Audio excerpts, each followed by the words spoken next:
اعوذ باللہ من الشیطان الرجیم بسم اللہ الرحمن الرحیم الحمد للہ رب العالمین والصلاة والسلام علی سید الانبیاء والمرسلین وعلی اہل بیتہ الطیبین الطاہرین وصحبہ المنتجبین۔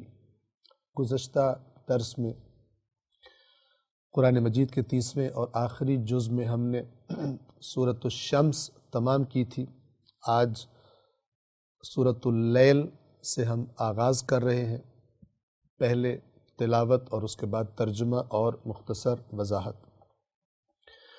اعوذ باللہ من الشیطان الرجیم بسم اللہ الرحمن الرحیم واللیل اذا یغشا والنہار اذا تجلی وما خلق الذکر والانثى ان سعیکم لشتی فاما من اعطى واتقى وصدق بالحسنى فسنيسره لليسرى واما من بخل واستغنى وكذب بالحسنى فسنيسره للعسرى وما يغني عنه ماله إذا تردى إن علينا للهدى وإن لنا للآخرة والأولى فأنذرتكم نارا تلظى لا يصلاها إلا الأشقى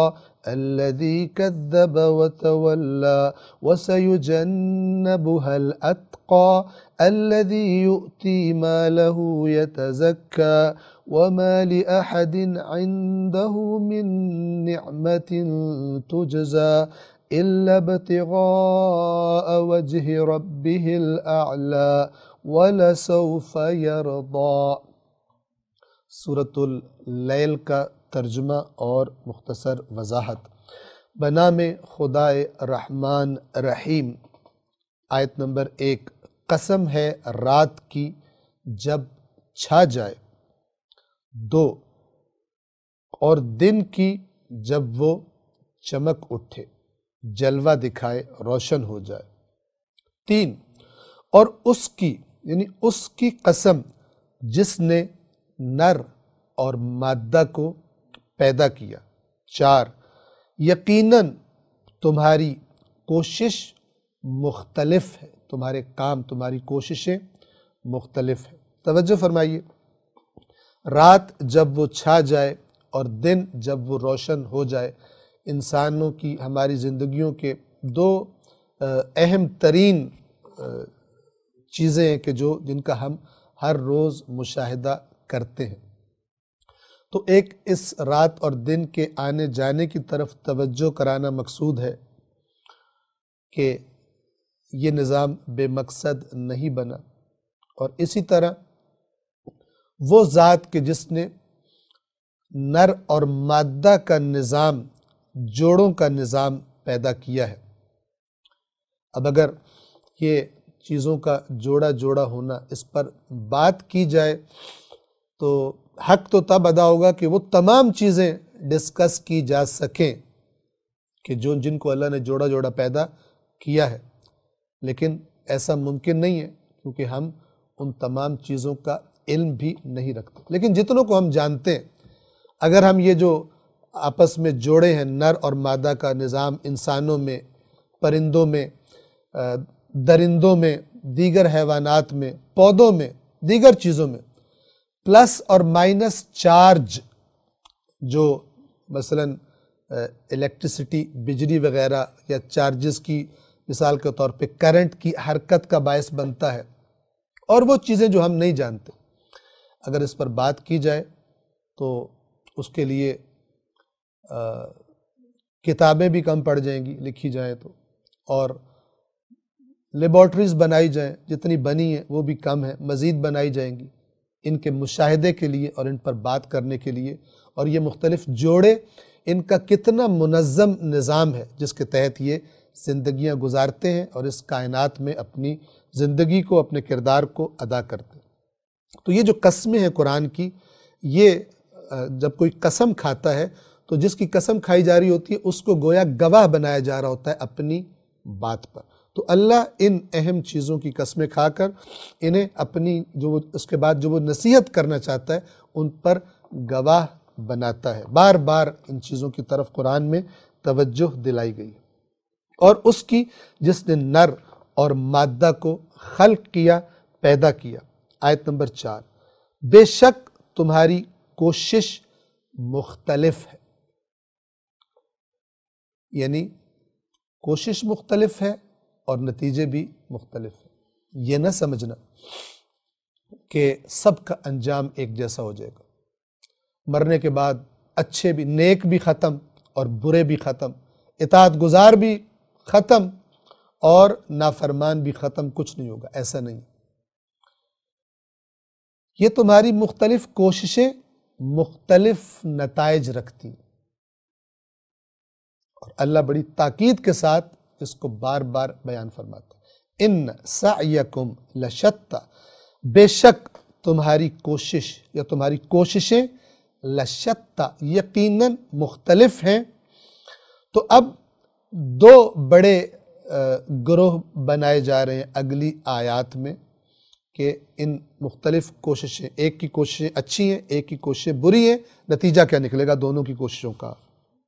آیت نمبر 5، فَأَمَّا مَنْ أَعْطَى وَاتَّقَى، تو رہا وہ کہ جس نے عطا کیا، یعنی اللہ کے راستے میں عطا کرتا ہے، خرچ کرتا ہے، وَاتَّقَى، اور بچتا ہے، وَاتَّقَى یعنی تقوی اختیار کرتا ہے، جن چیزوں سے بچنا چاہیے ان سے بچتا ہے، یہ بھی کوشش کر رہا ہے، کچھ کر رہا ہے اور کچھ چیزوں سے بچ رہا ہے، جس نے یہ کیا۔ اور آیت نمبر 6، وَصَدَّقَ بِالْحُسْنَى، اور تصدیق کی، اچھی بات کی، رسول کی بات کی تصدیق کی، حق جب سامنے آ گیا تو جھٹلایا نہیں، مان لیا، اگرچہ اس کی خواہشات کے خلاف ہی کیوں نہ ہو، اگرچہ اس کی پارٹی کے نظریے کے خلاف ہی کیوں نہ ہو، اس کے آباء و اجداد کے نظریے کے خلاف ہی کیوں نہ ہو۔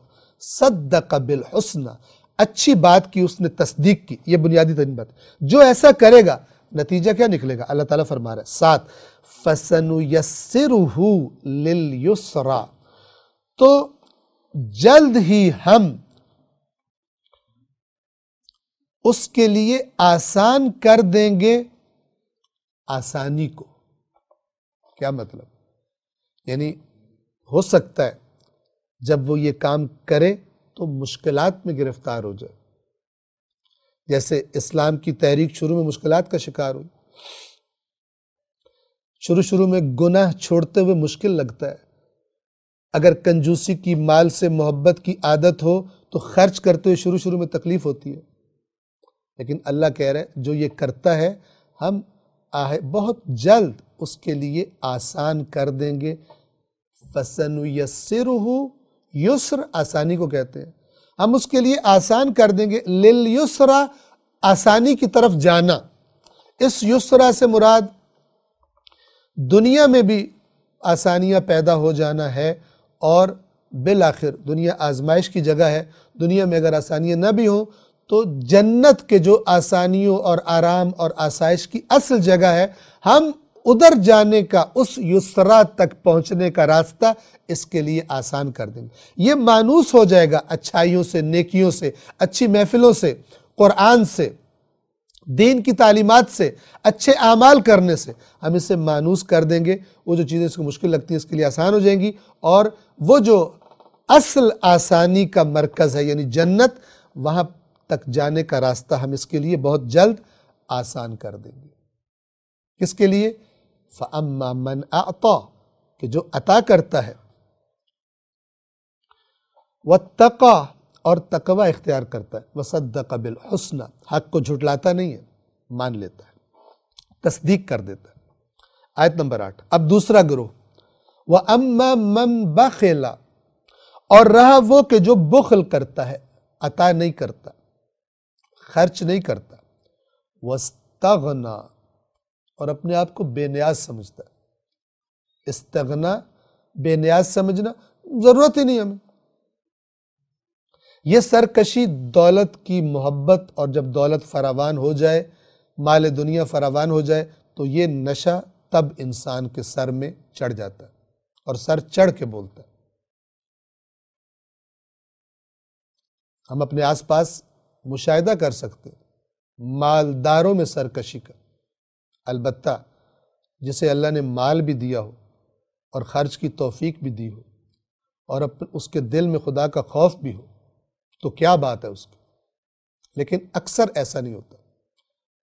اکثر دنیا میں ہونے والے مظالم اور سرکشیاں اور ظلم اور بربریت اور دوسروں کے حقوق پر تجاوز، یہ مالدار اور یہی طبقہ عام طور پہ صاحب اقتدار ہوتا ہے یا صاحب اقتداروں کے ساتھ ان کے قریبی تعلقات ہوتے ہیں، تو دنیا میں جو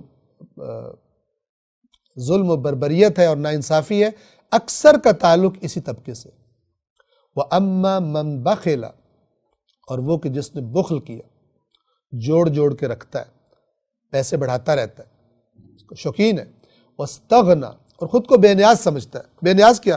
یعنی اسے اپنے پیسے پر اتنا غرور ہے، اتنا نشہ ہے کہ سمجھتا ہے جو بھی مشکل ہوگی پیسے سے حل کر لوں گا۔ بھول جاتا ہے اس دن کو جس دن نہ مال کام آئے گا، نہ بیٹے کام آئیں گے، نہ اولاد کام آئے گی، نہ تعلقات کام آئیں گے، نہ کرسی اقتدار کام آئے گی، سب کچھ چھین لیا جائے گا۔ وَاسْتَغْنَى، اور بے نیازی برتتا ہے، بے نیاز خود کو سمجھتا ہے۔ اور اس کا ایک اور نتیجہ کیا ہے؟ 9، وَكَذَّبَ بِالْحُسْنَى، اور جھٹلاتا ہے اچھی بات کو، رسول کی بات جھٹلا دیتا ہے، قرآن کی بات جھٹلا دیتا ہے، حق اس کے سامنے آئے اس کے مفاد کے خلاف وہ نہیں مانتا۔ وَكَذَّبَ بِالْحُسْنَى، یہ بڑی اہم صفت ہے، حق کی تصدیق کرنے کے مد مقابل اچھی بات کو جھٹلا دیتا ہے۔ نتیجہ کیا نکلے گا؟ اللہ تعالیٰ کہہ رہا ہے تو تو سمجھ رہا ہے تیرے پاس بہت کچھ ہے اور تو بہت مزے میں زندگی گزار رہا ہے، جو تیرا دل چاہے تو کر لیتا ہے، بے نیاز ہے تو۔ ہم تجھے بتاتے ہیں آہستہ آہستہ تیرے ساتھ ہو رہا کیا ہے، فَسَنُيَسِّرُهُ لِلْعُسْرَى، تو ان قریب ہم اس کے لیے آسان کر دیں گے مشکل کی طرف جانے کو۔ یعنی یہ اپنے نشے میں مزے لیتا، اپنے مال زندگی کی عیاشیاں اور لذتیں لیتا لیتا کہاں پہنچے گا؟ جہنم میں پہنچے گا۔ مومن کے لیے بھی عطا کرنے والا، تقوی والا، حق کی تصدیق کرنے والا، اس کے لیے بھی ہم آسانی کر دیں گے کہاں پہنچنے کی؟ جنت میں پہنچنے کی۔ راستہ ہم آسان کر دیں گے، سدا راستہ اس کے لیے مشکل نہیں رہے گا، اگرچہ دنیا والوں کو اس کا راستہ مشکل نظر آئے،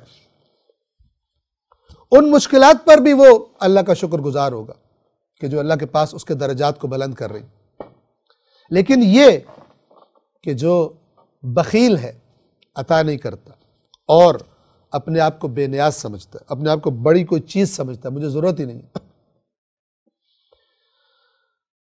اور اچھی بات کو جھٹلاتا ہے، فَسَنُيَسِّرُهُ، تو بہت جلد اس کے لیے ہم آسان کر دیں گے۔ کہاں جانا؟ لِلْعُسْرَى، عین سے، یسر کہتے ہیں آسانی کو، عسر کہتے ہیں مشکل کو، اس کے لیے ہم آسان کر دیں گے، یعنی اسی مزے مزے کے ٹریک پر چلتا ہوا وہاں پہنچ جائے گا سر انجام کہ جو مشکلات کی جگہ ہے اور جس کا نام جہنم ہے۔ اور جب وہاں پہنچے گا تو کیا ہوگا؟ آیت نمبر 11، وَمَا يُغْنِي، یہ یغنی وہی من استغنا، غنا، بے نیازی، وَمَا يُغْنِي، اور کوئی بے نیاز نہیں کرے گا اس کو، عنہ مالہ اذا تردى، اس کا مال اس کو کچھ بھی بے نیاز نہیں کرے گا۔ کیا مطلب؟ کچھ بھی کام نہیں آئے گا اس کا مال اس کو، کب؟ اذا تردى، جب یہ گرے گا۔ تردى ہلاکت میں گرنے کو کہا جاتا ہے۔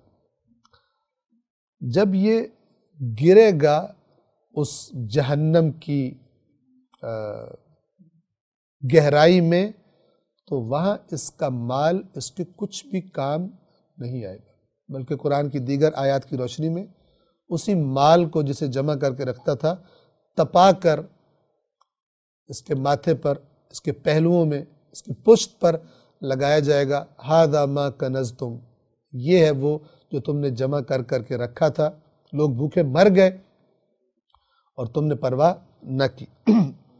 آپ دیکھیے انفاق مساکین کا خیال رکھنا، عطا کرنا، یہ کتنا اہم موضوع ہے قرآن مجید کا۔ وہ ہمارے بھائی اور بہنیں کہ جو ماہ مبارک رمضان کے شروع سے اس درس کو سن رہے ہیں، ذرا اپنے ذہنوں کو پیچھے کی طرف لے کے جائیں۔ یہ خدا کے راستے میں خرچ کرنا کتنا زیادہ ریپیٹ ہوا ہے، تکرار ہوا ہے قرآن میں، اور یہ عادت اگر مسلمان اپنے اندر ڈال لیں اچھی طرح سے تو دیکھیے کہ معاشرے میں موجود مشکلات اور محرومیاں کیسے ختم ہو جائیں گی، کیسے اللہ کا کام انسان اپنے ہاتھ سے کرے گا، محروموں کا خیال رکھ کے، غریبوں کا خیال رکھ کے، اور جب وہ گرے گا، سقوط کرے گا، تو اس کا مال اس وقت اس کے کام نہ آئے گا۔ آیت نمبر 12۔ یہ ساری باتیں تمہیں کیوں بتائی جا رہی ہیں؟ اللہ تعالیٰ فرما رہا ہے اس لیے کہ ہدایت کرنا ہماری ہی ذمہ داری ہے۔ جس اللہ نے تمہیں بنایا ہے، کیونکہ بے مقصد نہیں بنایا، تو اس مقصد کی طرف رہنمائی کرنا، ہدایت کرنا بھی اللہ ہی کی ذمہ داری ہے۔ آیت نمبر 12، ان علینا للہدا، یقیناً ہدایت یعنی رہنمائی کرنا ہماری ہی ذمہ داری ہے۔ 13، وَإِنَّ لَنَا لَلْآخِرَةَ وَالْأُولَى، اور آخرت بھی اور یہ دنیا بھی، یہ بھی ہماری ہی ہے۔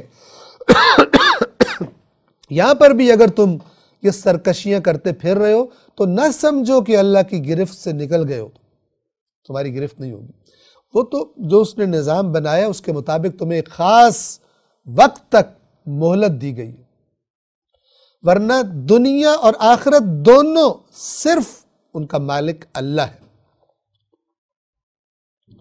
آیت نمبر 14، فَأَنذَرْتُكُمْ، تو میں نے تمہیں ڈرا دیا۔ اب آپ ان آیات میں بھی دیکھ رہے ہیں، کبھی میں کا لفظ آتا ہے اور کبھی ہم کا لفظ آتا ہے، دونوں میں مراد صرف اللہ کی ذات ہے۔ اس کو جو فصاحت و بلاغت، علم معانی، بیان جب پڑھایا جاتا ہے تو اسے تفنن کہا جاتا ہے، کلام کی بلاغت، کلام کا حسن۔ کبھی واحد کا صیغہ لفظ اور کبھی جمع کا صیغہ، مراد فقط اللہ کی ذات ہے۔ آیات قرآن کو جب مجموعی طور پہ دیکھا جائے تو یہ بات بڑی واضح ہے۔ فَأَنذَرْتُكُمْ، پس میں نے تمہیں خبردار کر دیا ہے، کس سے؟ نارن تلظا، ایک ایسی آگ سے جو بھڑک رہی ہے، جس کے شعلے لپیٹے مارتے ہیں، یعنی انتہائی بھڑکتی ہوئی آگ سے میں نے تمہیں خبردار کر دیا ہے۔ 15، کون جائے گا اس میں؟ لا یصلاھا الا الاشقی، اس میں نہیں جھلسے گا مگر شقی ترین انسان، یعنی جو شقاوت کے بڑے اونچے درجے پر ہے۔ کون ہے وہ؟ جس کو عمر ملی اس نے توبہ نہ کی، ساری عمر اللہ کی عطا کردہ نعمتیں، اس کا رزق کھایا، اس کے ساتھ اوروں کو شریک بنایا، خدا کے آگے سر نہ جھکایا، توبہ کا دروازہ کھلا تھا، لیکن یہ ایسا غفلت میں غرق ہوا دنیاوی لذتوں میں، نفس پرستیوں میں، کہ یہ نہ لوٹا، نہ پلٹا، توبہ نہ ملی اس کو، اس نے توبہ نہ کی۔ تو جس کو اتنا عرصہ مل جائے، آپ توجہ کیجئے، اگر ایک بچہ ایک دفعہ امتحان میں فیل ہو، اسے کہا جائے پھر چانس ہے تجھے، اور تجھے مہلت دے، ایک دفعہ اور ٹرائی کر لے، پھر فیل ہو جائے، اسی طرح آوارہ گردیاں کرتا رہے، ٹائم ضائع کرے، پھر کہا جائے ایک اور چانس لے لے، ایک اور چانس لے لے۔ کبھی آپ نے دیکھا ہے ایک کلاس میں کتنے چانس دیے جاتے ہیں؟ چند چانسز کے بعد کہا جاتا ہے کہ تو بہت ہی بدبخت ہے۔ یہ ہے اشقا کا معنی۔ ہر روز ہمیں موقع ملتا ہے توبہ کرنے کا، اور اس کریم اللہ نے کچھ خاص موقع بنا دی، کچھ خاص ماحول پیدا کر دی، جن میں سے ایک عظیم نعمت ماہ مبارک رمضان ہے جو گزرا۔ ماحول بنا دیا اللہ کے قریب آنے کا، ایک ٹریننگ سیشن رکھ دیا کہ اپنے آپ کو ٹریننگ دو کنٹرول کرنے کی، کھاؤ پیو نہیں، افطار کے وقت تک ٹریننگ کس لیے؟ لعلکم تتقون، تاکہ تمہارے اندر تقوی پیدا ہو جائے۔ اس کریم نے جس نے فرمایا ان علینا للہدا، ہدایت کرنا ہماری ذمہ داری، اس نے کتنا بہترین نظام، ہر روز 5 نمازیں۔ یا ایھا الذین آمنوا اذکروا اللہ ذکرا کثیرا، اے ایمان والو کثرت سے اللہ کا ذکر کرو، وسبحوہ بکرۃ واصیلا، صبح و شام اس کی تسبیح کرو۔ ہدایت کیسے ہدایت کر دی؟ حد کر دی ہدایت کرنے والے نے، اور حد کر دی اس ہدایت سے استفادہ نہ کرنے والے غافلوں نے۔ ایسا دنیا نے دھوکہ دیا۔ تو یہ ہے اشقا کا معنی۔ اس سے کہا جائے کہ تجھے اتنے چانس دیے گئے، بہت بدبخت ہے تو، یہ جھلسے گا جہنم کی آگ میں۔ صفات کیا ہیں اس کی؟ آیت نمبر 16، الذی کذب وتولی، اس کا مزاج یہ ہے جس نے جھٹلایا اور منہ موڑ لیا، یعنی جب بھی حق اس کی مرضی کے خلاف ہوتا ہے یہ جھٹلا دیتا ہے، منہ موڑ لیتا ہے۔ مسلمان گھر میں پیدا ہونے والے کا مزاج بھی یہ ہو سکتا ہے۔ یاد رکھیے، اس بات کو سمجھیے، آیات قرآن سے یہ نہ کہیں یہ تو مکے کے کافروں کی بات ہو رہی ہے، ہماری بات نہیں ہو رہی، یہ تو یہودیوں کی بات ہو رہی ہے، ہماری بات نہیں ہو رہی، بار بار کہتے ہیں۔ مزاج دیکھیے، مزاج کیا بتایا جا رہا ہے، کیا مزاج تھا جو ان کے کفر کا سبب بنا، رسول اللہ کو جھٹلانے کا سبب بنا؟ کیا مزاج تھا؟ ہمارا مزاج کیسا ہے؟ الذی کذب، پہلا کیا؟ جھٹلا دینا۔ کیوں جھٹلاتا ہے بندہ؟ جب اس کی مرضی کے خلاف ہو بات۔ یہ مت دیکھو میری مرضی کے خلاف ہے یا میری مرضی کے مطابق ہے، میرے مسلک کے مطابق ہے یا میرے مسلک کے خلاف ہے۔ پرکھو، غور کرو، اللہ نے راستے کھولے ہوئے غور کرنے والوں کے لیے۔ غلط معیارات پہ نہ پرکھو، انہی معیارات پر جب دوسرے پرکھیں تو کہتے ہو غلط کر رہے ہیں، لیکن جب اپنی باری آتی ہے وہی معیار بنا لیتے ہو۔ اگر دوسرے مسلک کا آدمی کہے جی ہمارے فلان بزرگ عالم نے یہ فرمایا ہے، تو مذاق اڑاتے ہو کہ بزرگوں کا کہنا کون سی دلیل ہوتا ہے، یہ تو بزرگ پرستی ہے۔ لیکن جب اپنی باری آئے اپنے بزرگوں کے بارے میں وہی باتیں شروع کر دو۔ یہ بھی ایک معنی ہے اس آیت کا جو ابھی گزری سورہ مطففین میں، ویل للمطففین، ناپ تول میں کمی کرنے والوں کے لیے ہلاکت ہے۔ کون؟ الذین اذا اکتالوا علی الناس یستوفون، جب لوگوں سے لے رہے ہوتے ہیں بڑا پورا تول کے لیتے ہیں، وَإِذَا كَالُوهُمْ أَوْ وَزَنُوهُمْ يُخْسِرُونَ، لیکن جب دے رہے ہوتے ہیں کمی کر دیتے ہیں، چیٹنگ کرتے ہیں۔ دوسروں کے رویے کو جن معیارات پر تولا جا رہا ہے اپنے رویے کو بھی اسی معیار پہ تولو، تب اس امت کی اصلاح ہوگی۔ ورنہ ایک جو مختلف فرقہ واریت، فرقوں کی کچھ بیماری ہے، ان میں سے ایک کامن بیماری یہ ہے کہ اپنے بزرگ کا نام آئے تو وہ تو ولی اللہ ہے، دوسرے کے بزرگ کا نام آئے تو وہ فاسق و فاجر ہے، گندہ ہے وہ۔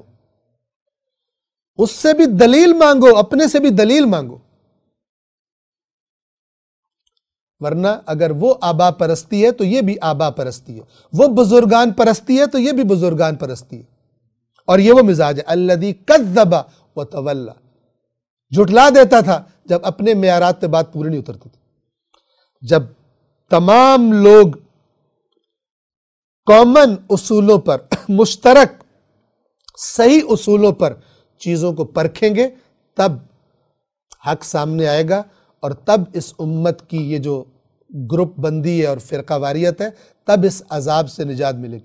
ورنہ ہر مسلک کے مولانا حضرات اپنے مسلک کی عوام کو نعرے لگوا کر خوش کر کے ان کی جنت میں سیٹیں بک کروا کے، کنفرم کروا کے ان کو مطمئن کر چکے۔ حالانکہ کوئی قرآن پڑھ لے تو اسے پتہ چلے گا سیٹیں کتنی کنفرم ہیں اور کتنی کنفرم نہیں ہیں۔ لا یصلحها الا الاشقى، ساری عمر گزار دی اپنی روش ٹھیک نہیں کی، ساری عمر گزار دی قرآن ہی نہیں پڑھا۔ مثال کے طور پر میں، چونکہ قرآن ہدایت کی کتاب ہے اور اللہ کہتا ہے اس کتاب میں تمہارا ذکر ہے، لہٰذا میں آیات کو اسی طرح پیش کرنے کی کوشش کرتا ہوں کہ پہلا خطاب ہمارے ساتھ، دوسروں کی طرف کڑوی کڑوی باتیں دوسروں کی طرف بھیج کر یہ ہدایت کا نہیں بلکہ گمراہی کی روش ہے۔ لا یصلحها الا الاشقى، اس میں نہیں جھلسے گا مگر وہ کہ جو شقی ترین ہے، بدبخت ترین ہے۔ اور اس کا مزاج کیا ہے؟ 16، الذی، جس نے، وہ کہ جو، کذب، جھٹلاتا ہے، وتولی، اور رخ پھیر لیتا ہے حق سے۔ 17 وَسَيُجَنَّبُهَا الْأَتْقَى، اور ان قریب اس سے بچ جائے گا کون؟ اتقا، بڑا پرہیزگار۔ اشقا کے مقابلے میں اتقا، بڑا پرہیزگار، یعنی بہت زیادہ بچنے والا۔ اس کی صفات کیا ہے؟ 18 الذی یؤتی مالہ یتزکا، جو اپنا مال دیتا ہے پاکیزگی حاصل کرنے کے لیے، پاک ہونے کے لیے۔ کیا مطلب؟ اس آیت کو اگر آپ دوسری طرف دیکھیں تو کیا کہہ رہی ہے؟ جو مال عطا نہیں کرتا وہ نجس ہے، اس کا تزکیہ نہیں ہوا۔ سورہ توبہ میں آیا خُذْ مِنْ أَمْوَالِهِمْ صَدَقَةً تُطَهِّرُهُمْ، اے رسول ان کے اموال میں سے، ان کے مالوں میں سے صدقہ لیجئے، مال لیجئے، ان کو پاک کیجئے۔ جو خدا کے راستے میں نہیں دیتے نجس ہے، پاک ہی نہیں ہے۔ الذی یؤتی مالہ یتزکا، جو اپنا مال دیتا ہے تزکیے کے لیے، پاک ہونے کے لیے۔ نہ صرف یہ کہ مال پاک ہو جائے، خود بھی پاک ہو جائے۔ کنجوس کا، اللہ کے راستے میں نہ دینے والے کا مال بھی نجس ہے، خود بھی نجس ہے۔ مال بھی نجس ہے، خود بھی نجس ہے۔ آیت نمبر 19 کیوں دیتا ہے یہ مال؟ ایک تو پاک ہونے کے لیے، لیکن آیا کسی کا احسان ہے اس پر کہ اس احسان کا بدلہ دینے کے لیے، مثال کے طور پہ اس کو جس کو دے رہا ہے اس کا کوئی احسان ہے؟ مثال کے طور پہ اگر میں کسی بندے کی ہیلپ کرتا ہوں تو اس لیے کر رہا ہوں کہ اس نے مجھ پر کوئی احسان کیا؟ نہیں، اللہ کی رضا کے لیے، صرف خدا کی رضا کے لیے یہ کام کرتا ہے۔ آیت نمبر 19 وَمَا لِأَحَدٍ عِنْدَهُ مِن نِعْمَةٍ تُجْزَى، اور اس پر کسی ایک کا بھی احسان نہیں ہے جس کا وہ بدلہ دے رہا ہے، جزا دے رہا ہے۔ کسی نے اس پر احسان نہیں کیا، کس کے لیے کر رہا ہے پھر وہ؟ 20 الا، سوائے اس کے، یعنی سوائے ایک بات کے جو سبب ہے کہ وہ کیوں مال کو اپنے خرچ کر رہا ہے، الا ابتغاء وجہ ربہ الاعلی، وہ تو صرف اپنے رب اعلی کی رضا کے لیے یہ کام کرتا ہے، اور کوئی لا نرید منکم جزاء ولا شکورا، سورہ دہر یا سورہ انسان میں یہ گزر چکا، انما نطعمکم لوجہ اللہ، ہم تو صرف تمہیں اللہ کی رضا کے لیے کھلاتے، لا نرید منکم جزاء ولا شکورا، نہ یہ کہ تم نے کوئی احسان کیا تھا ہم تم پہ کر رہے ہیں، نہ ہی اب جو ہم کر رہے ہیں تم سے کوئی بدلہ چاہتے ہیں، نہ ہی شکر گزاری کے طلبگار ہیں، کیونکہ ہم تو صرف اللہ کی رضا کے لیے کر رہے ہیں۔ اور اس پر کسی کا احسان نہیں ہے جس کا وہ بدلہ اتار رہا ہو، بدلہ اتارنا چاہتا ہو، وہ تو صرف اپنے رب اعلیٰ، وہ رب کے جو سب سے بلند ہے، اس کی رضا کے لیے ایسا کرتا ہے۔ اور جب وہ ایسا کر رہا ہے تو اللہ اس کو کیا کہہ رہا ہے؟ آخری آیت نمبر 21 وَلَسَوْفَ يَرْضَى، اور یقیناً بہت جلد وہ راضی ہو جائے گا۔ یعنی اللہ کہہ رہا ہے کہ وہ بندہ جو یہ کام کر رہا ہے، جان لے، شک نہ کرے کہ ان قریب وہ راضی ہو جائے گا جب اس کام کا بدلہ جو اللہ نے اس کو دینا ہے، جب اس بدلے کو دیکھے گا۔ سورۃ اللیل کے بعد سورۃ الضحیٰ، پہلے اس کی تلاوت اور اس کے بعد اس کا ترجمہ اور مختصر وضاحت۔ اعوذ باللہ من الشیطان الرجیم، بسم اللہ الرحمن الرحیم، والضحیٰ واللیل اذا سجا، ما ودعک ربک وما قلا، وَلَلْآخِرَةُ خَيْرٌ لَكَ مِنَ الْأُولَى وَلَسَوْفَ يُعْطِيكَ رَبُّكَ فَتَرْضَى أَلَمْ يَجِدْكَ يَتِيمًا فَآوَى وَوَجَدَكَ ضَالًّا فَهَدَى وَوَجَدَكَ عَائِلًا فَأَغْنَى فَأَمَّا الْيَتِيمَ فَلَا تَقْهَرْ وَأَمَّا السَّائِلَ فَلَا تَنْهَرْ وَأَمَّا بِنِعْمَةِ رَبِّكَ فَحَدِّثْ۔ سورۃ الضحیٰ کا ترجمہ اور مختصر وضاحت۔ بنام خدائے رحمان رحیم۔ آیت نمبر 1 والضحیٰ، قسم ہے دن کی روشنی کی یا روز روشن کی۔ 2 واللیل اذا سجا، اور رات کی جب چھا جائے۔ روز روشن کی قسم اور اس کی بالکل برعکس حالت رات جب وہ مکمل طور پر چھا جاتی ہے۔ 3 ما ودعک ربک وما قلا، نہ تو تیرے رب نے تجھے چھوڑ دیا ہے اور نہ ہی تجھ سے ناراض ہے۔ سورۃ الضحیٰ کے شان نزول کے بارے میں جو روایات آئی ہیں ان کے مطابق کچھ عرصہ کے لیے رسول اللہ صلی اللہ علیہ وآلہ وسلم پر وحی کے نزول کا سلسلہ رک گیا، اور یہ آیات ان آیات کے معنی پر جب غور کیا جائے، ان آیات پر جب تدبر کیا جائے تو گویا کہ رسول اللہ اس سے کچھ پریشانی کا، غم کا شکار ہوئے، غم کا احساس ہوا، اور گویا کہ کفار مشرکین نے جب ایک عرصہ تک کوئی نئی صورت وحی کا پیغام نہ سنا رسول اللہ سے تو تانے دینے لگے کہ لگتا ہے، اب اپنے الفاظ میں کہہ رہا ہوں کہ لگتا ہے کہ مثلا آزمایا گیا اور جب یہ اس قابل نہیں پایا گیا تو اس کو اب وہ سلسلہ رک گیا، اب ان پر وحی نہیں آ رہی، گویا کہ ریجیکٹ کر دیا گیا، گویا کہ اللہ نے ان کو چھوڑ دیا۔ چونکہ آیات میں جو باتیں آ رہی ہیں گویا کہ یہ ان باتوں کے جواب میں ہے جو ہو رہی تھی۔ تو کیا فرمایا؟ نہ تیرے رب نے تجھے چھوڑا ہے نہ تجھ سے ناراض ہے۔ اور یہاں پر اس بات پر بھی انسان غور کرے کہ اگر رسول اللہ اپنے پاس سے قرآن مجید کو بنایا کرتے مثال کے طور پر، تو ایسا مسئلہ پیش آنا ہی نہیں چاہیے تھا، فوراً ہی دوبارہ سے یہ مثلا جو بیچ میں وحی کے سلسلہ رکا، یہ صورتحال پیش ہی نہیں آنی چاہیے تھی۔ اب یہ جو قسمیں ہیں، دن کی روشنی کی قسم اور رات کی جب وہ چھا جاتی ہے، ان قسموں کی مناسبت آنے والی باتوں سے بھی ہے۔ یعنی ایک مناسبت یہ ہے کہ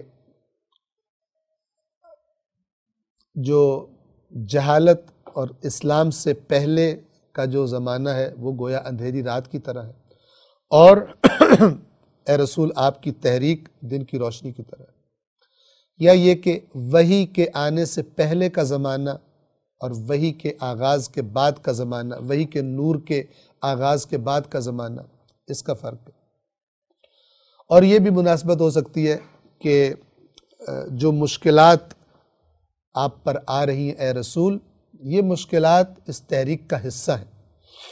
جیسے رات آتی ہے تو بعد میں دن بھی آتا ہے، اور دن آتی ہے تو بعد میں رات بھی آتی ہے، اسی طرح آسانیوں کے ساتھ مشکلات بھی آتی ہیں اور مشکلات کے ساتھ بعد میں آسانیاں بھی آتی ہیں۔ یہ اس دنیا کی زندگی کا حصہ ہے۔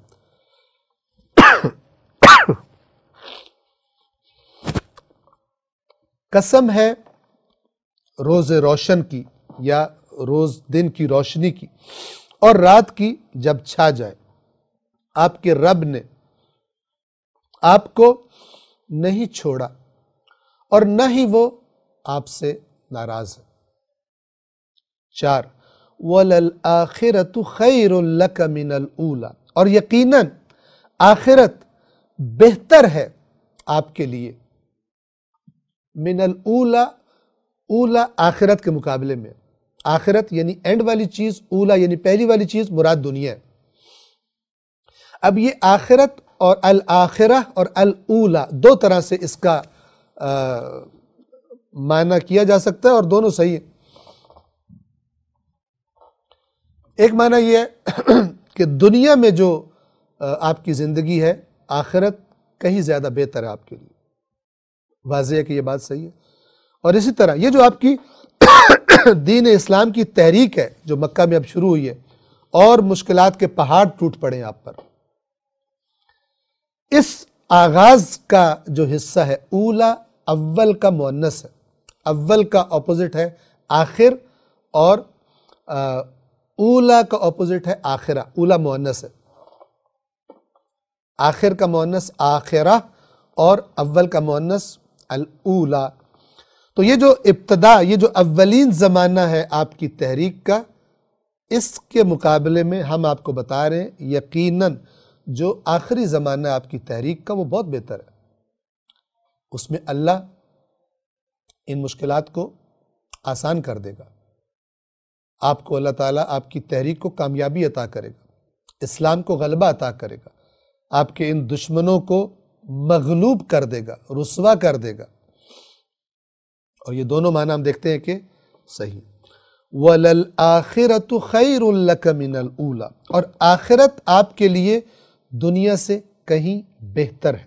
5 وَلَسَوْفَ يُعْطِيكَ رَبُّكَ فَتَرْضَى، اور یقیناً بہت جلد آپ کا رب آپ کو عطا کرے گا کہ آپ راضی ہو جائیں گے۔ اب وہ جو پچھلے دو معنی ہم نے کیے آخرت اور اولا کے، انہی کو مد نظر رکھتے ہوئے اس آیت کا بھی معنی کرتے ہیں، یعنی اللہ تبارک و تعالیٰ آپ کو آخرت میں اتنا کچھ عطا کرے گا کہ آپ راضی ہو جائیں گے، اور بعض روایات کے مطابق اس سے مراد وہ مقام شفاعت ہے۔ اور اگر ہم دوسرا معنی کریں تو اسی دنیا میں آپ کا رب آپ کو اتنا کچھ عطا کر دے گا کہ آپ راضی ہو جائیں گے، اور اللہ نے راضی کیا اپنے رسول کو، فتوحات عطا فرمائی، اسلام کے غلبے کو رسول اللہ نے دیکھا، اور رسول اللہ کے دل کو سکون ملا۔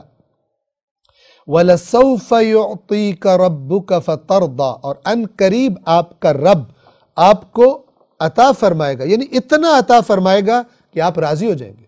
فَتَرْضَى تو یعنی آپ راضی ہو جائیں گے۔ اور اب یہاں پر اگلی آیات میں خداوند عالم رسول اللہ کی زندگی میں جو گزشتہ زندگی تھی اس سورہ کے نزول سے پہلے، اس زندگی میں اللہ کے جو اپنے رسول پر احسانات اور نعمتیں تھیں ان کی طرف اشارہ فرماتا ہے۔ پس منظر آپ کے ذہن میں رہے، پس منظر کیا ہے؟ کچھ عرصہ وحی کا آنا رک گیا تھا، تو اب اللہ اپنے رسول سے کہہ رہے کہ آپ کو آپ کے رب نے نہیں چھوڑا، کیسے چھوڑ سکتا؟ آپ تو ایک ایسے معاشرے میں جہاں پر یتیموں کا کوئی پرسان حال نہیں ہوتا، بدترین سلوک کیا جاتا ہے یتیموں سے، آپ کے رب نے آپ کا کیسا خیال رکھا آپ کی یتیمی کی عمر میں؟ یعنی جب آپ کے والد دنیا سے چلے گئے، پھر 6 سال کی عمر میں آپ کی والدہ دنیا سے چلی گئی، پھر آپ کے دادا نے آپ کی ذمہ داری لی، آپ کی پرورش کی، پھر وہ دنیا سے چلے گئے، پھر آپ سے بے انتہا اپنی اولاد سے بڑھ کر محبت کرنے والے چچا، ان کی آغوش محبت آپ کے لیے اللہ نے انتظام کر دیا، تو اللہ نے تو اس زمانے میں کبھی نہیں چھوڑا۔ اب جب آپ کو اتنی بڑی ذمہ داری اس تحریک اسلام کی، اس کا اعلان کر دیا گیا ہے، تو اب ہم آپ کو کیسے چھوڑ سکتے ہیں؟ اب آپ کا رب آپ کو کیسے چھوڑ سکتا ہے؟ اور آپ تصور کیجئے ان آیات سے رسول اللہ کا قلب مطہر، قلب اقدس کس قدر احساس لذت اور احساس سکون اور احساس اطمینان کرتا ہوگا، جس کو اللہ کی طرف سے ایسے پیغام آتے ہو۔ آیت نمبر 6 الم یجدک یتیما فآویٰ، کیا آپ کو نہ پایا یتیم تو آپ کو پناہ دے دی؟ یعنی کہ ایسا نہیں ہوا کہ آپ کو اللہ نے یتیم دیکھا تو آپ کو پناہ دے دی۔ اب یہ پناہ کون ہے؟ یہ پناہ پہلے والدہ، پھر دادا، اور پھر سب سے زیادہ اس پناہ کا مصداق حضرت ابو طالب، کہ قرآن کی اس آیت کو اگر ہم دیکھیں تو اس آغوش تربیت کو اللہ تبارک و تعالی فرما رہا ہے اللہ نے آپ کے لیے فآوا، مأوا کہتے ہیں جائے پناہ کو، یہ مأوا اسی آوا سے ہے جہاں انسان پناہ لیتا ہے۔ کیا اس نے آپ کو یتیم نہیں پایا تو پناہ دے دی؟ 7 وَوَجَدَكَ ضَالًّا فَهَدَىٰ، اور آپ کو ضال پایا تو ہدایت کر دی، تو رہنمائی کر دی۔ توجہ فرمائیے، لفظ ضال جس کی جمع ضالین قرآن مجید میں آئی ہے، ظاہر ہے کہ یہ ایک بڑا منفی معنی ہے، بھٹکا ہوا راستے سے، سیدھ صراط مستقیم سے جو بھٹکا ہوا ہو۔ واضح ہے کہ رسول اللہ کے بارے میں یہ معنی نہیں کیا جا سکتا، کوئی کرے بھی تو غلط کرتا ہے، کیا نہیں جا سکتا،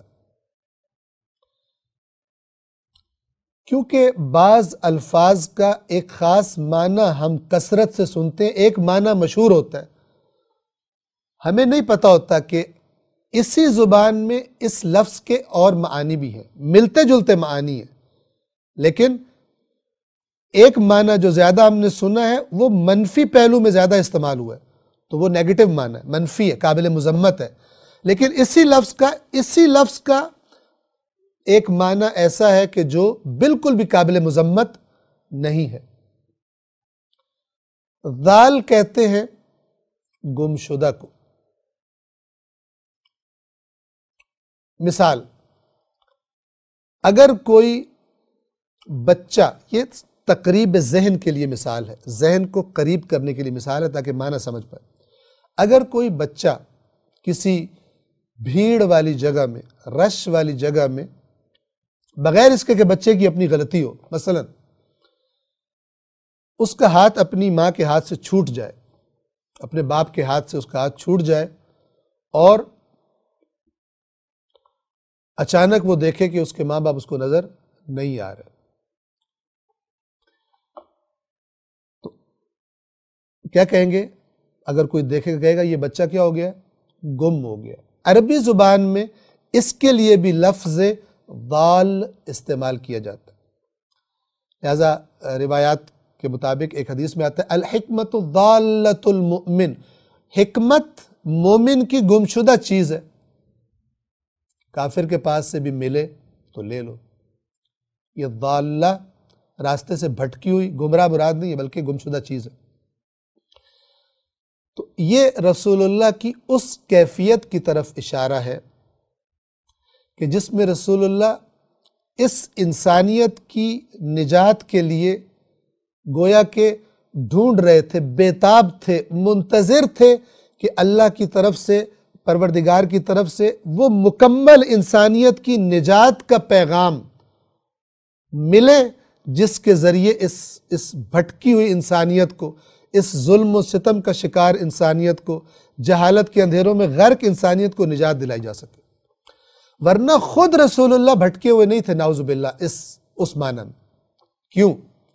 اس لیے کہ رسول اللہ کی 40 سالہ زندگی اعلان نبوت سے پہلے اس بات کی گواہ ہے، نہ کبھی کسی بت کو سجدہ کیا، کبھی شرک سے آلودہ نہیں کیا، نہ کبھی کوئی ایسی اخلاق سے گری ہوئی حرکت کی جس کا بعد میں کفار مکہ رسول اللہ کو تانا دیتے۔ آپ دیکھ لیجئے کتنے بہتان لگائے، لیکن وہ سارے کے سارے بہتان کس سے مربوط ہے؟ اعلان نبوت سے۔ کسی نے یہ نہیں کہا کہ تو نے پہلے تو آپ پہلے بھی یہ غلط کام کرتے تھے، کیونکہ تھا ہی نہیں۔ رسول اللہ کی اعلان نبوت سے پہلے کی 40 سالہ زندگی پاک و پاکیزہ، کوئی وہ جسے گمراہی کہا جاتا ہے، کوئی گمراہی نہیں ہے، کوئی شرک نہیں ہے، کوئی گناہ نہیں ہے، کوئی جھوٹ نہیں ہے، کوئی خیانت نہیں ہے، صادق اور امین کے نام سے جانے چاہتے ہیں۔ یہ ساری جو بعد میں تہمتیں لگی یہ تو اس دشمنی کی وجہ سے تھی جو دعوت توحید کا پرچم بلند کرنے پر دشمنی شروع ہوئی تھی. آپ دیکھ لیجئے. لہٰذا قطعاً ذال کا وہ منفی معنی نہیں ہے، بلکہ ذال کا وہ معنی کہ جو عربی زبان میں ہے لیکن ہم زیادہ تر اس سے مانوس نہیں ہوتے، اور کئی جگہوں پر عربی کے الفاظ سے یہ مشکل پیش آتی ہے. اسی طرح ذنب کا معنی لِیَغْفِرَ لَكَ اللَّهُ مَا تَقَدَّمَ مِن ذَنبِكَ وَمَا تَأَخَّرَ. عام ترجمہ کیا ہوگا؟ تاکہ اللہ آپ کے وہ گناہ جو پہلے گزر چکے اور وہ گناہ جو بعد میں آنے بخش دے. کیوں؟ اس لیے کہ ذنب کا جو مشہور معنی کیا جاتا ہے جس سے ہم مانوس ہیں وہ گناہ ہے، جبکہ ذنب کو عربی لغت میں دیکھا جائے تو وہ کسی بھی کام کے نتیجے کو کہتے ہیں جو اس کے پیچھے پیچھے آتا ہے. اچھا بھی ہو سکتا ہے، برا بھی ہو سکتا ہے.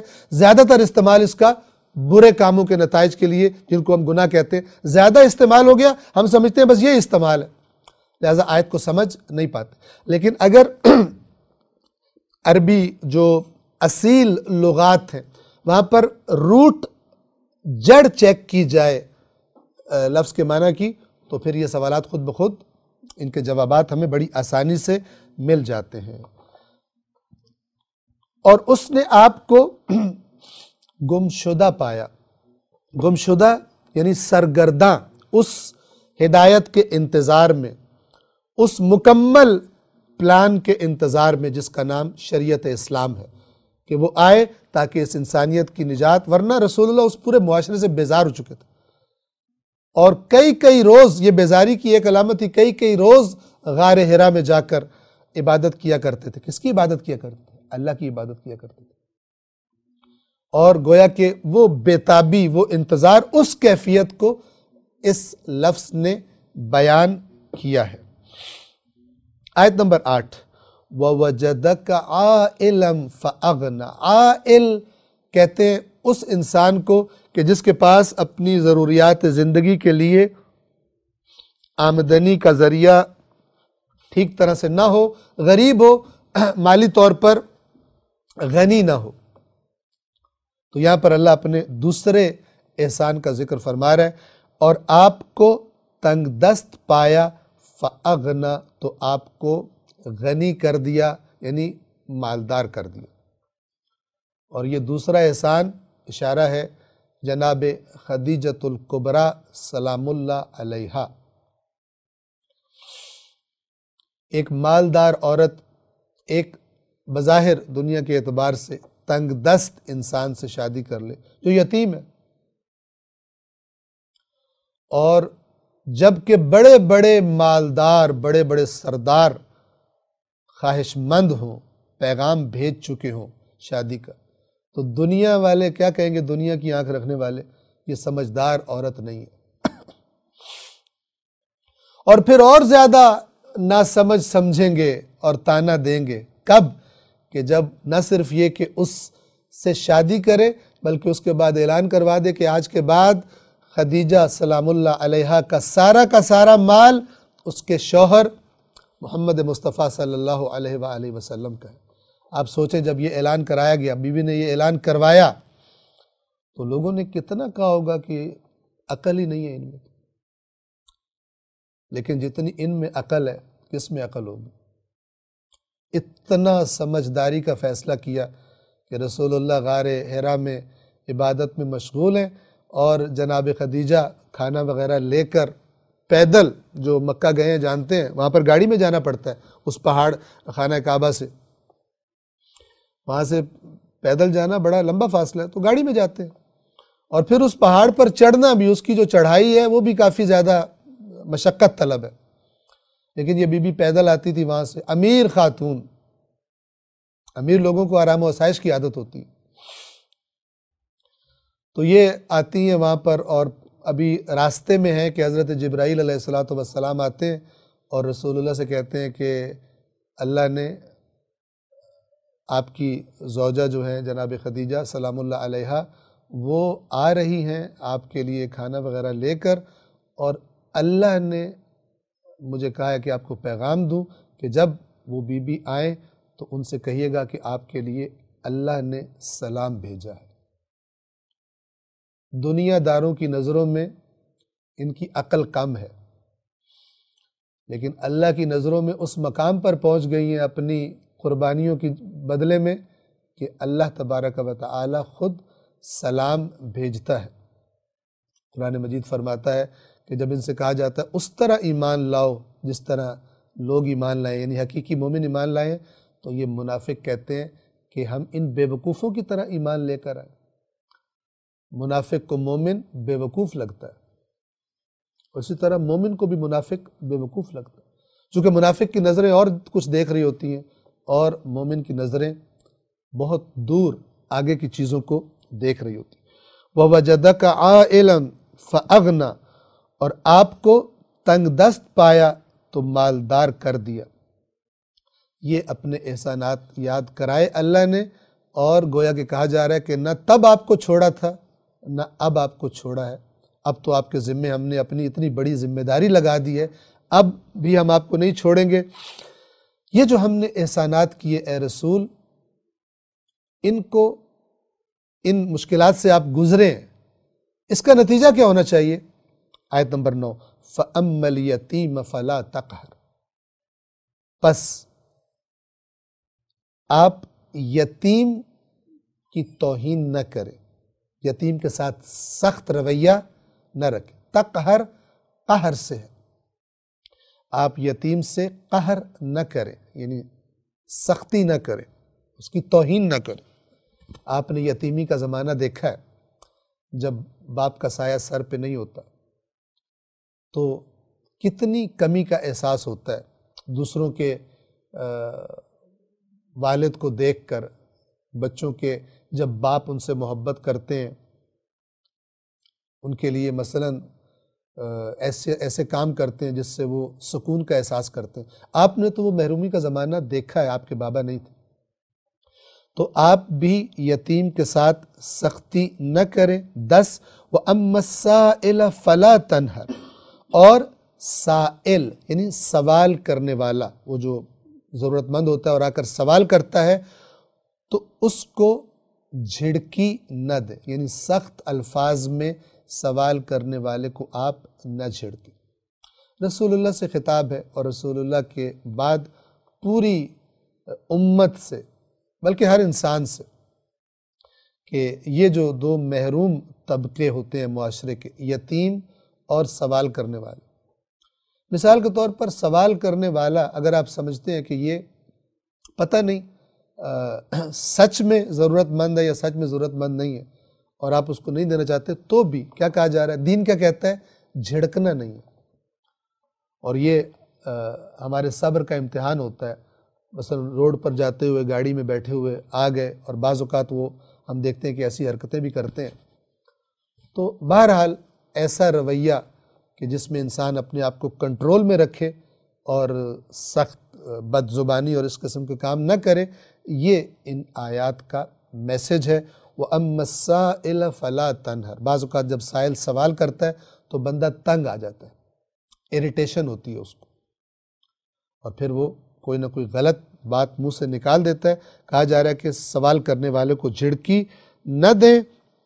آیت نمبر 11، وَأَمَّا بِنِعْمَةِ رَبِّكَ فَحَدِّثْ، اور آپ کے رب کی نعمت جو ہے اس کا تذکرہ کیجیے، یعنی بجائے محرومیوں کے زمانے کو یاد رکھنے کے، بجائے ان چیزوں کو یاد رکھنے کے جو آپ کے پاس نہیں تھی، ان کے تذکرے کیجئے جو نعمتیں اللہ نے آپ کو دی۔ یہ ایک بہت ہی خوبصورت، انسان کو بہت ساری ٹینشنز، پریشانیاں جو انسان کی اپنی بنائی ہوئی ہوتی ہیں، ان سے نجات دلانے کا یہ نسخہ ہے، یہ تعویذ ہے۔ اس کو باندھنے کی بھی ضرورت نہیں ہے، اسے کرنے کی ضرورت ہے۔ وَأَمَّا بِنِعْمَةِ رَبِّكَ فَحَدِّثْ، اور جو آپ کے رب کی نعمت ہے، فحدث، تو اس کا ذکر کیجئے، اس کا تذکرہ کیجئے، اس کی باتیں کیجئے۔ ماہرین نفسیات بھی یہ مشورہ دیتے ہیں آج کہ وہ انسان کہ جو زیادہ تر ان چیزوں کے بارے میں سوچتے ہیں جو ان کے پاس نہیں ہے، وہ پھر زیادہ ٹینشن کا شکار بھی رہتے ہیں، جن کا فوکس اپنی محرومیوں پر ہوتا ہے، وہ کامیاب انسان نہیں بنتے، وہ اپنے ہی غم میں گھلتے رہتے ہیں، یہ نہیں ہے، یہ نہیں ہے، کبھی کہے گا مجھے استاد اچھے نہیں ملے، کبھی کہے گا مجھے شہر اچھا نہیں ملا، کبھی کہے گا مجھے دوست اچھے نہیں ملے، کبھی کہے گا میرے پاس یہ نہیں ہے، یہ نہیں ہے، یہ ہوتا، کسی کے پاس چیز دیکھے گا میرے پاس اگر ہوتی تو میں یہ کر دیتا، میرے پاس یہ ہوتی تو میں یہ کر دیتا۔ یہ ناکام انسان کا مزاج، اور ان کے مقابلے میں وہ انسان کے جو ان کے پاس ہے اس پہ فوکس کرتے ہیں، یہ ترقی کرتے ہیں، یہ کامیاب ہوتے ہیں۔ یہ قرآن مجید کی آیت بتانا چاہ رہی ہے کہ اگر کامیابی کی طرف بڑھنا ہے تو جو خدا نے دیا ہے اس پہ فوکس کرو، اس کا ذکر کرو، یہ اس کے بارے میں باتیں کرو، یہ باتیں کرنا، ذکر کرنا، لوگوں سے یہ کہنا کہ خدا کا شکر ہے میرے پاس اتنا کچھ ہے، یہ تمہیں تمہارے اندر جو غم ہے کہ میرے پاس یہ نہیں، یہ نہیں، اسے ختم کر دے گا۔ اگر کوئی آ کے دوست ہمارے پاس بیٹھتا ہے اور کہے بس میں بھی غریب ہوں، میرا دوست بھی غریب ہے، وہ آ کے کہتا ہے کہ ہمارے پاس یہ بھی نہیں، یہ بھی نہیں ہے، میں کیا کہوں؟ ہمیں خدا نے جو دیا ہے وہ بھی تو دیکھو۔ یہ انسان کے اندر ایک امنگ پیدا کرتا ہے، ایک جذبہ پیدا کرتا ہے آگے بڑھنے کا، ترقی کرنے کا۔ جو میرے پاس نہیں ہے اگر وہ ہوتا تو میں وہاں پہنچ جاتا، یہ لوگ کامیاب نہیں ہوتے۔ کامیاب کون ہوتے ہیں؟ جو میرے پاس ہے اس کو استعمال کروں، اس کو یوٹیلائز کروں اور آگے بڑھوں، یہ لوگ دنیا میں کامیاب ہوتے ہیں۔ یہ قرآن یاد رکھیے، قرآن مجید میں جو اصول اور صفات بتائی گئی ہیں مومنین کی، اور جو کچھ ریکومنڈ کیا، نصیحتیں کی اللہ نے مومنین کو، یہ صرف مومنین کے لیے نہیں ہے، دنیا کا کوئی بھی انسان یہ صفات اپنے اندر پیدا کرے آگے بڑھے گا۔ اس لیے کہ جو اس جہان کا خالق ہے اسے پتہ ہے آگے بڑھنے والے، استقامت والے، حوصلے والے، مشکلات سے گزرنے والے لوگ کیسے ہوتے ہیں، کون سی صفات ہوتی ہیں جو انسان کو آگے لے کر جاتی ہیں۔ لہٰذا فرمایا بجائے محرومیوں کو یاد رکھنے کے اللہ کی نعمتوں کو یاد کرو، ان کا ذکر کرو، اور ہمیں اپنی تربیت بھی اپنے گھر میں، شوہر، بیوی، اپنے بچے، اپنے دوست، اپنے کولیگ، ہم خود بھی ایک تر و تازہ انسان کی طرح، بہت خوبصورت روایات اہل بیت جو ہم تک پہنچی ہیں۔ ایک روایت کے مطابق فرمایا کہ مومن کا غم اس کے دل میں ہوتا ہے اور اس کے چہرے پہ اس کی خوشی ہوتی ہے، کیونکہ اس کا جو شکوے وغیرہ ہیں وہ اللہ سے کرتا ہے، لوگوں سے نہیں کرتا۔ لوگوں کے سامنے وہ حشاش بشاش ہوتا ہے۔ لوگ پوچھیں، کہتا ہے خدا کا شکر ہے، اللہ کا لاکھ لاکھ شکر ہے، اور ہم نے دیکھا بیماری کے بستر پر پڑے ہوئے ہیں، شدید تکلیف میں، کیسی طبیعت ہے، خدا کا لاکھ لاکھ شکر ہے۔ اس بیماری پر بھی خدا کا لاکھ لاکھ شکر ہے، اور اس صحت پر بھی جو اس نے پہلے دی، اور اگر وہ پھر دے پھر بھی شکر ہے، نہ دے تب بھی اس کا شکر ہے۔ آپ دیکھیں یہ کتنا سٹرونگ بندہ ہے، یہ کتنا سٹرونگ بندہ ہے، اور وہ مریل ہے، وہ مایوس ہے کہ جو ہر وقت میرے پاس یہ نہیں ہے، میرے پاس یہ نہیں ہے، میں بیمار ہو گیا، مجھے کبھی یہ بیماری لگ جاتی، کبھی وہ بیماری لگ جاتی۔ آدھا بیمار وہ اپنے دماغ کی اپروچ کی وجہ سے، اپنے سوچنے کی اپروچ کی وجہ سے، اپنے سوچنے کی روش کی وجہ سے۔ وَأَمَّا بِنِعْمَةِ رَبِّكَ فَحَدِّثْ، اور آپ اپنے رب کی نعمت، اس کا ذکر کیجئے، اس کا تذکرہ کیجئے۔ یہ اللہ تبارک و تعالیٰ کی آپ کو نصیحت ہے۔ سورۃ الضحیٰ یہاں پر تمام ہوتی ہے۔ سورۃ الشرح یا سورۃ الانشراح، الم نشرح لک صدرک، انشاءاللہ آئندہ درس میں آپ کی خدمت میں خدا نے توفیق دی تو بیان کریں گے۔ والسلام علیکم ورحمۃ اللہ وبرکاتہ۔